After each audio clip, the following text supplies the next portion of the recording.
Bupati Musirawas Utara, Devi Suhartoni mengungkapkan bila pihak Puskesmas Pau membantah tuduhan telah menelantarkan pasien ibu hamil hingga menyebabkan meninggal dunia.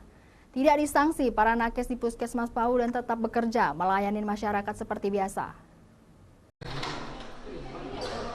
Tewas seorang ibu muda di Puskesmas Pau diduga akibat kelalaian tenaga kesehatan dalam memberikan pelayanan masyarakat, dibantah Bupati Musirawas Utara, Devi Suhartoni, saat melakukan pertemuan bersama Gubernur Sumatera Selatan, Herman Deru di Palembang.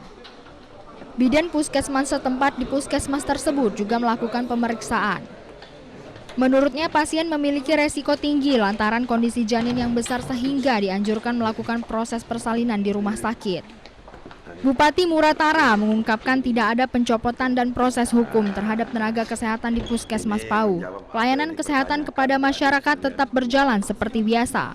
Namun akan dilanjutkan pemeriksaan oleh tim kesehatan dari Provinsi Sumatera Selatan terkait meninggalnya ibu muda di Kabupaten Muratara.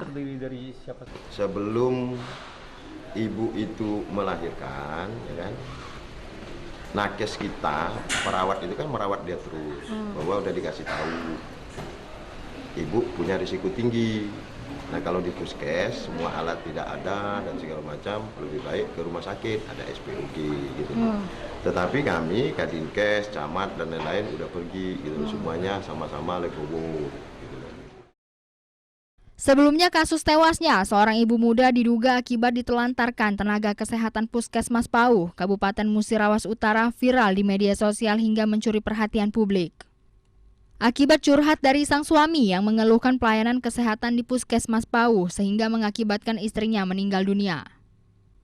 Dari Palembang, Muhammad Riza Fahlevi, iNews melaporkan.